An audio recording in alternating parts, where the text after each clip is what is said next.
The red morning sun rose over New Seoul Colony as Jinwoo Park walked through the main dome. His boots made soft sounds on the metal floor. Around him, the colony was waking up. People hurried to work in the factories and farms. Children ran to school with their backpacks bouncing. Jinwoo stopped at a large window and looked out at the red landscape of Mars. In the distance, he could see the mining trucks heading to the iron deposits. Those trucks would fill up with precious metals and rare materials. Then everything would be shipped back to Earth on the next transport. That was the problem. For 3 generations, people had lived on Mars.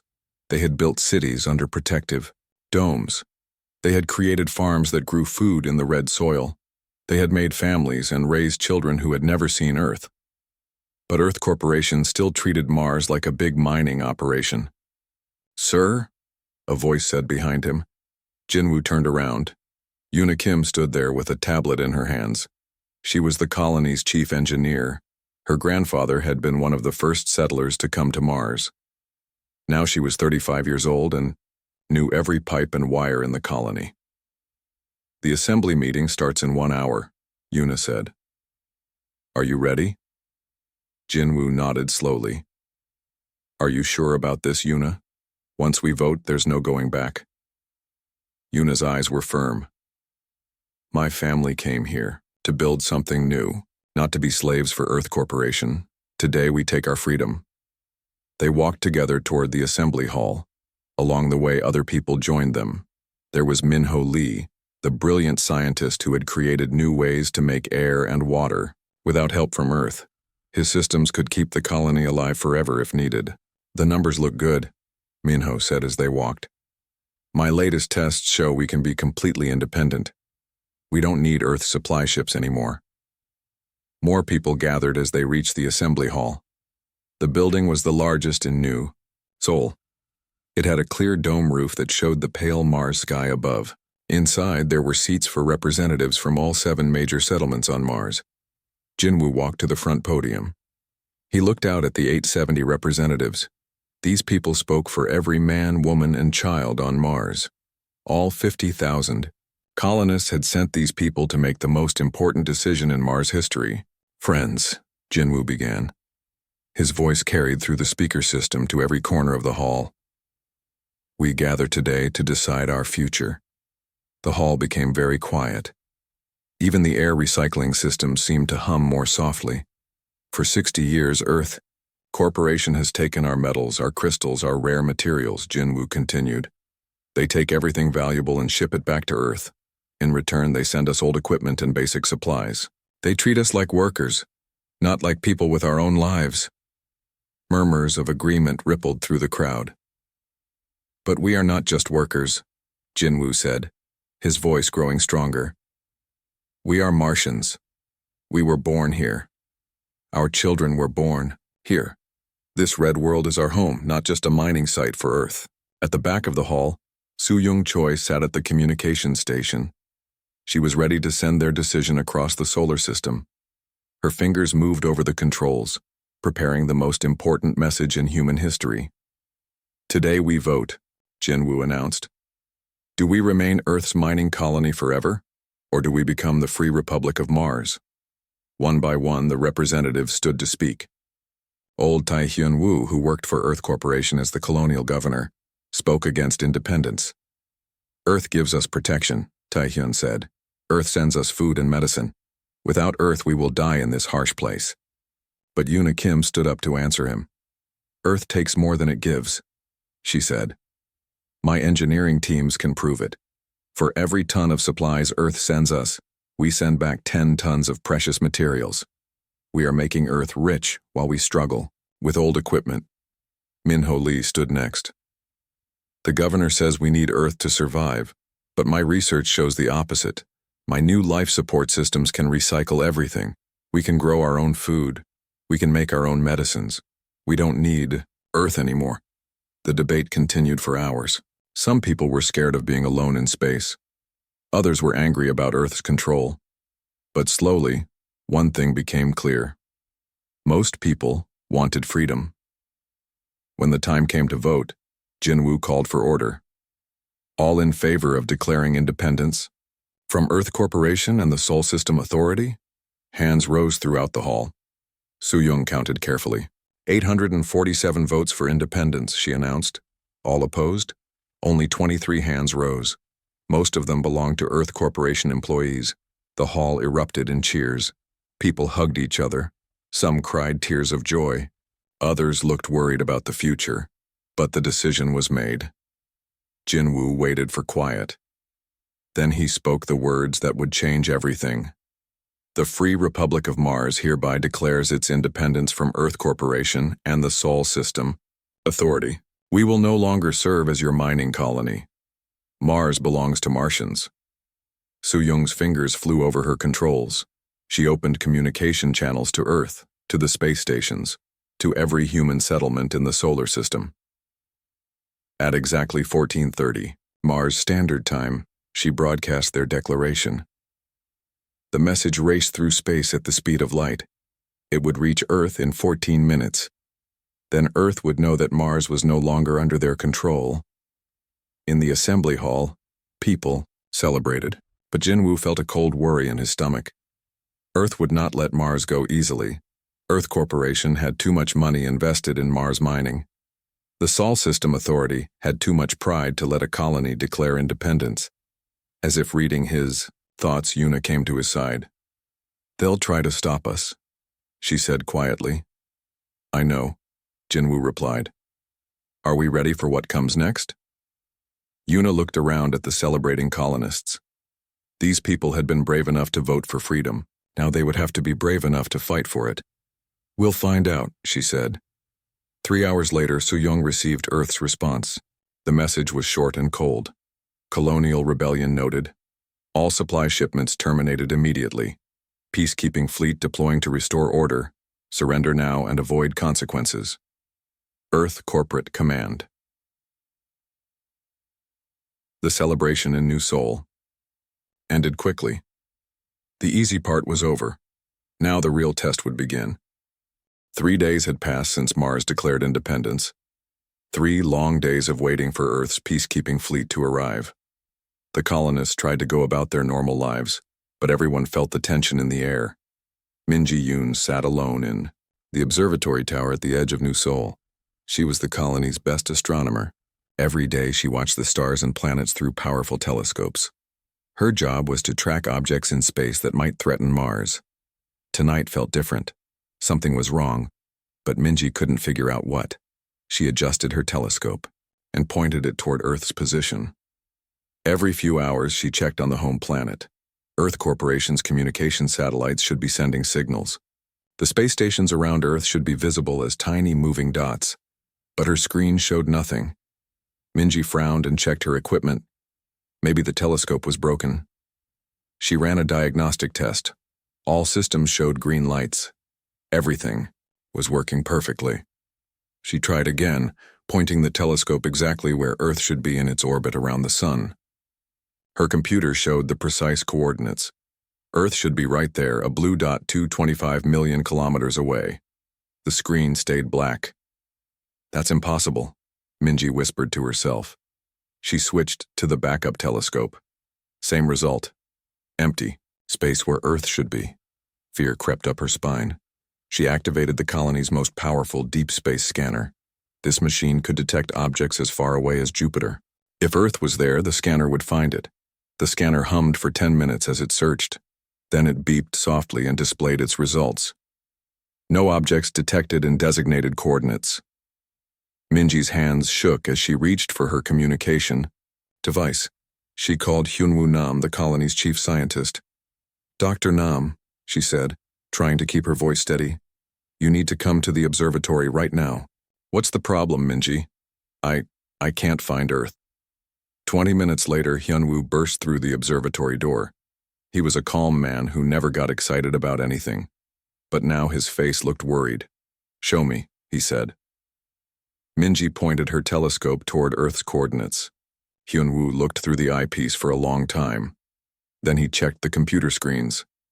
Then he used the backup systems. This must be equipment failure, he said finally. Planets don't just disappear. I checked everything, Minji said. All Our systems are working perfectly.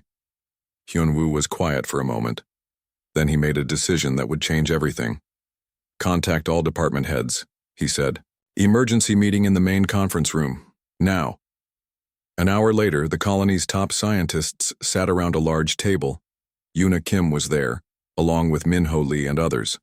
President Jin-woo Park joined them by video call from his office. Telly. Then what you found, Hyunwoo said to Minji. Minji stood up nervously. These were the smartest people on Mars, and she was about to tell them something impossible. I can't locate Earth, she said simply. It's not where it should be. The room erupted in voices. Everyone talked at once. Equipment malfunction, someone said. Solar interference, said another. Check the orbital calculations, called out a third voice. Hyunwoo raised his hand for silence. We've checked everything. 3 different telescope systems, 2 deep space scanners. All our computers agree. There is nothing in Earth's orbital position. Yoona Kim leaned forward. What about the moon? Minji shook her head. Gone too. Both of them. Just gone. For a moment, nobody spoke. The only sound was the hum of air recyclers. President Jin-woo's voice came through the speaker. Are you telling me that Earth has been destroyed? No, sir, Hyunwoo said carefully. If Earth had been destroyed, we would see debris. We would detect radiation. We would see some evidence of what happened. But there's nothing. No wreckage. No energy signatures. It's like Earth never existed. The implications hit everyone at the same time. If Earth was gone, then 9 billion. People were gone too. Parents, brothers, sisters, friends. Everyone they had left behind when they came to Mars. Yoon Song, the colony's psychologist, spoke quietly. We need to be very careful how we tell people about this. If the colonists think Earth is destroyed, we could have mass panic. But it was too late. News traveled fast in a small colony. Within hours, everyone in New Seoul knew that Earth couldn't be found. People gathered in the main plaza asking questions that nobody could answer. Woo Jin-han, the colony's religious leader, tried to calm the crowds. We must have faith, he said. There could be many explanations. Maybe Earth is hidden behind the sun. Maybe our equipment is wrong. But even Woo Jin looked scared. In the communication center, Soo Young Choi worked frantically to contact other human settlements. There were research stations on Europa and Titan. There were mining operations in the asteroid belt. Surely someone else could see Earth. One by one, the responses came back. The same impossible message from every human outpost in the solar system. Earth, not visible. Repeat, Earth not visible. As night fell over New Seoul, families huddled together in their homes. Parents tried to explain to their children what had happened to the world where Grandma and Grandpa lived. Children cried for relatives they might never see again. In the government building, President Jin-woo called an emergency cabinet meeting. The colony's leaders sat around a table looking at data that made no sense. Let's assume the worst, Jin-woo said quietly. Let's assume Earth is really gone. What does that mean for us? Yoona Kim pulled up charts on her tablet. We have enough food for 8 months. Our life support systems can run indefinitely. But we were expecting supply ships from Earth in 6 months. Medicine, replacement parts, new equipment. We voted for independence, Min-ho Lee said bitterly. Now we might be independent whether we want to be or not. Hyunwoo looked up from his calculations. If Earth is really gone, then we're not just independent. We're the only humans left alive in the universe. The weight of those words settled over the room like a heavy blanket. 50,000 colonists. That might be all of humanity now. Outside, the red Mars sky turned black as night came. The colonists looked up at the stars, searching for any sign of the blue world that had given them life. But Earth was nowhere to be found. In her observatory, Minji continued scanning the empty coordinates where Earth should be. She would keep looking all night, hoping to find some trace of humanity's home. But in her heart, she already knew the truth. Earth was gone, and they were alone. 3 weeks had passed since Earth disappeared. The colony had settled into a strange new routine. People still went to work, Children still went to school, but everything felt different. Everyone moved more quietly, spoke more softly, as if loud noises might make them disappear too. Jian Kang sat in her laboratory in the research sector of New Seoul. She was a quantum physicist, which meant she studied the smallest particles that made up everything in the universe. Her lab was filled with computers and strange machines that hummed and blinked with colored lights. For weeks, Jian had been studying the data from the night Earth vanished. She had recordings from every sensor, every telescope, every instrument that was watching space when it happened.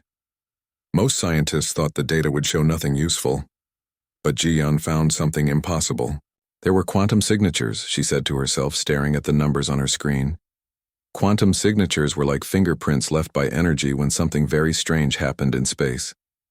Usually you only saw them during nuclear explosions, or when stars died. But the signatures from Earth's disappearance were different. They looked like the patterns scientists had predicted for dimensional travel. Jian had read about dimensional travel in theoretical physics papers. The idea was simple. Instead of moving through normal space, an object could be moved to another dimension entirely. Like taking a book off a shelf and putting it in a completely different room. But dimensional travel was supposed to be impossible. It would take more energy than 1,000 stars. No known technology could do it. Jian printed out her data and hurried across the colony to find Hyunwoo Nam. She found him in the geology lab, studying rock samples with Seungjin Choi, the colony's expert on ancient Martian ruins. "Dr. Nam," Jian said breathlessly, "I think I know what happened to Earth." Hyunwoo looked up from his microscope. "What did you find?" "Earth wasn't destroyed," Jian said, spreading her papers on the lab table. "Look at these quantum readings. The energy patterns match theoretical models for dimensional translation." Seungjin Choi looked over at the papers.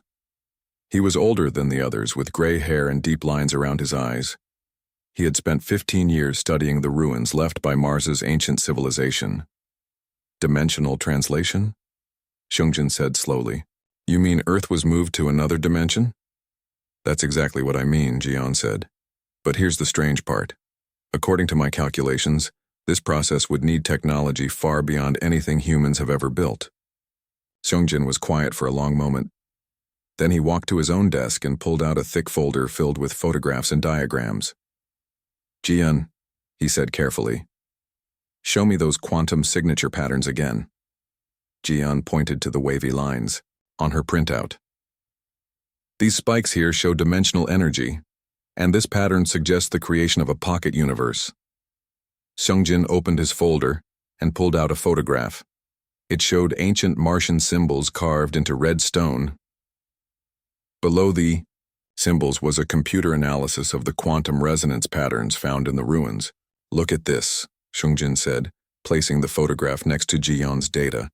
The patterns were identical. Hyunwoo stared at both papers. "That's impossible. Those ruins are millions of years old." 4 million years to be exact, Seungjin said. "And I've found these same quantum patterns in 17 different Martian sites across the planet." Jian felt her heart racing. "You're saying the ancient Martians had dimensional technology?"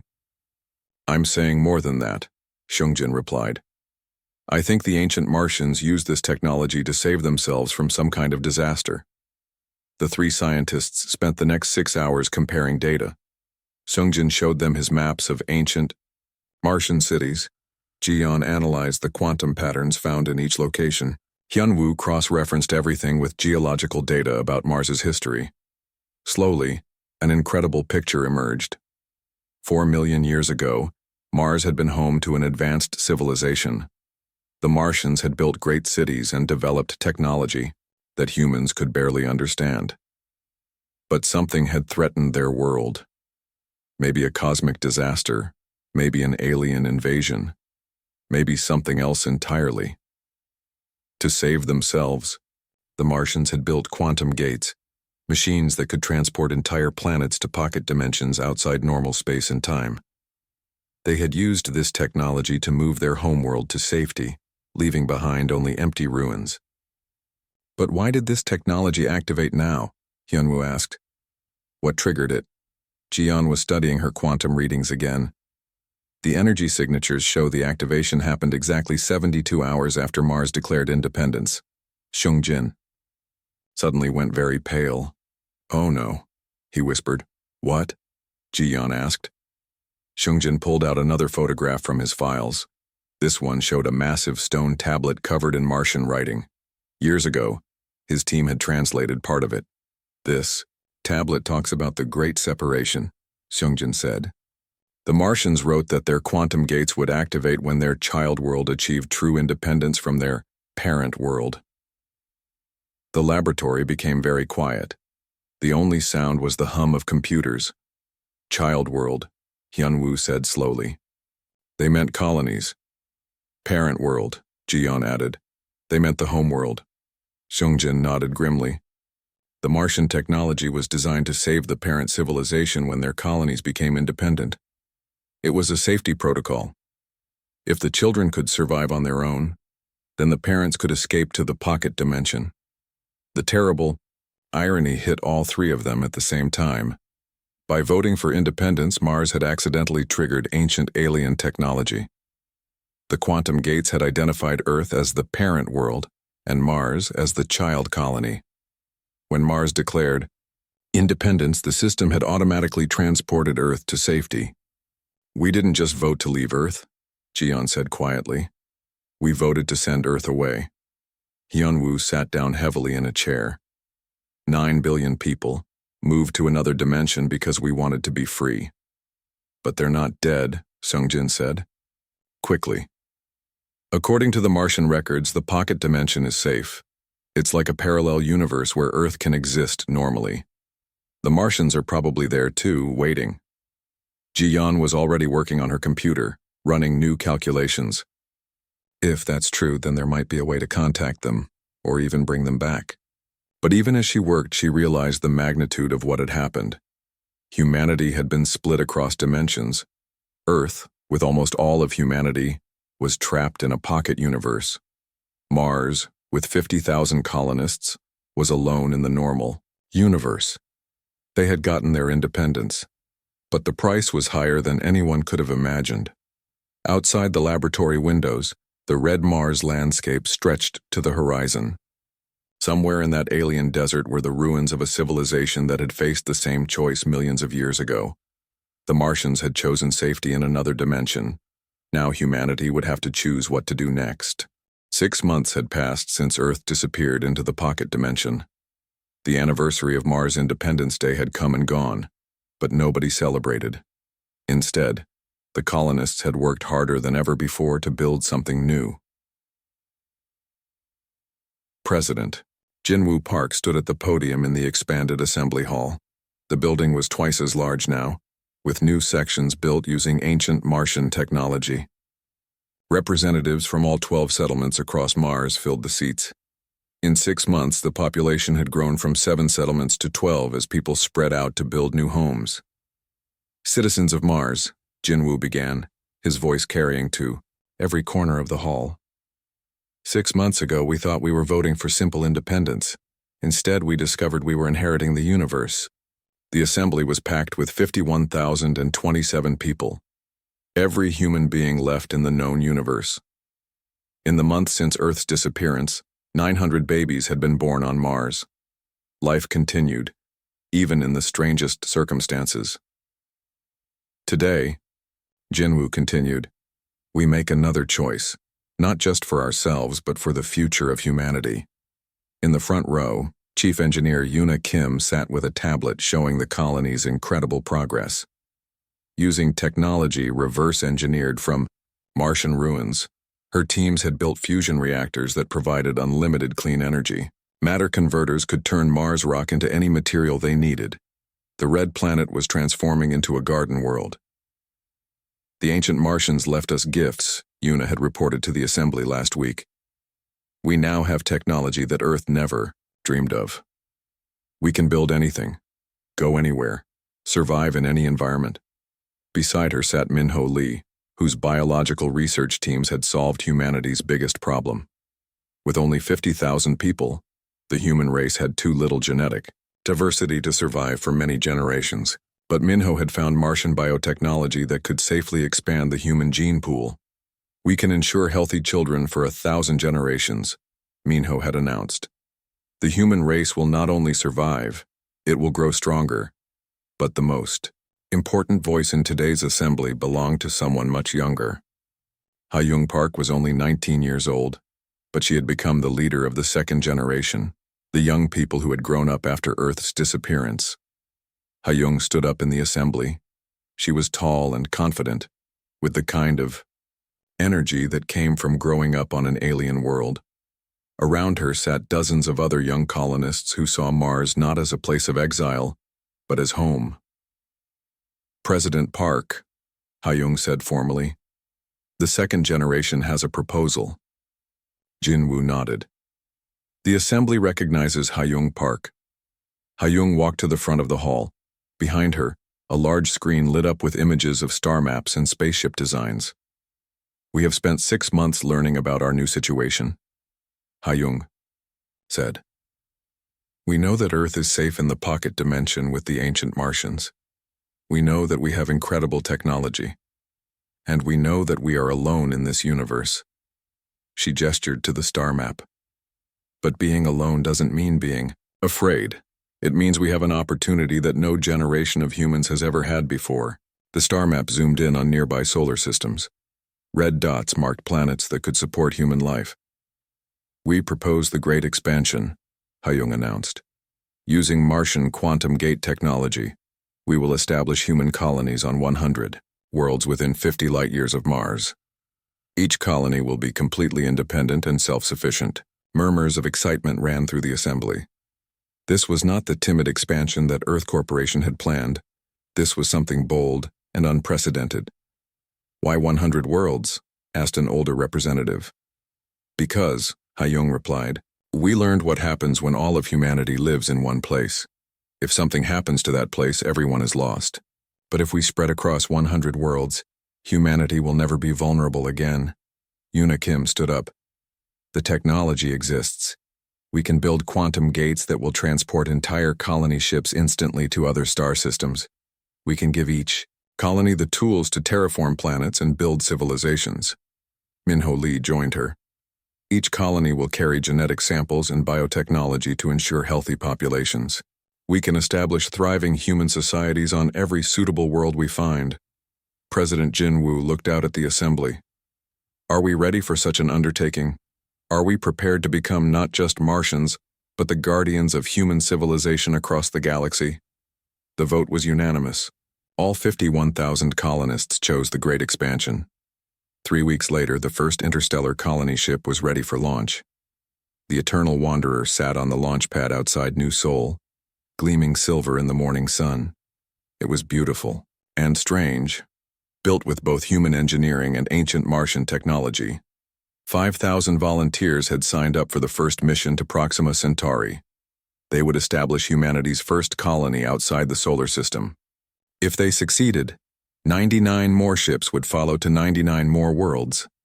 Yuna Kim, now Director of Colonial Expansion, stood with President Jinwoo on the observation deck. They watched as families said goodbye to their friends and relatives.